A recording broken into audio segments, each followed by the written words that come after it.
Greenland, the ice-covered semi-autonomous Danish territory, and the canal belonging to Panama that connects the Caribbean Sea with the Pacific Ocean. The United States must control both, said President-elect Donald Trump. At a press conference in Mar-a-Lago on Tuesday, Trump was asked if he can assure he would not use economic and military coercion to do so. No, I can't assure you on either of those two, but I can say this. We need them for economic security. Last week, Panama celebrated the 25th anniversary of the transfer of the canal from the United States. En nuestras manos se va a quedar para siempre. The canal is going to stay in our hands forever. Today we see the Panamanian flag flying freely, as if it had always been there. And since 1941, the U.S. has maintained a military base in Greenland, which is part of the Kingdom of Denmark, but has wide-ranging autonomy. People really don't even know if Denmark has any legal right to it. But if they do, they should give it up because we need it for national security. That's for the free world. I'm talking about protecting the free world. You don't even need binoculars. You look outside, you have China ships all over the place.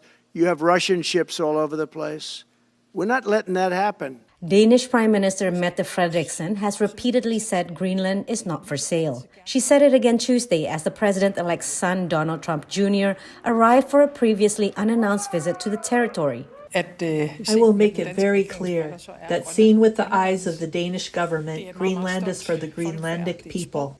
During Tuesday's press conference, Trump was also asked whether he would use military force to annex Canada, which he suggested should be part of the U.S. No, economic force, because Canada and the United States, that would really be something.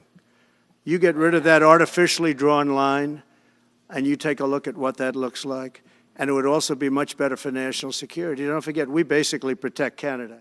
Outgoing Canadian Prime Minister Justin Trudeau said on social media, quote, "There isn't a snowball's chance in hell that Canada would become part of the United States." It's unclear whether the president-elect is aiming to deliver on these threats or use them as a negotiation tactic under his America First foreign policy as he prepares to come into office on January 20th. We live in a society where a lot of these decisions are not made on a unilateral basis, and even if the Trump administration wanted to be expansionist and invade other countries, how realistic can this be in terms of force and retaliation? Trump reiterated his threat to impose a 25% tariff on Canadian and Mexican goods unless both countries increase security on their border with the U.S.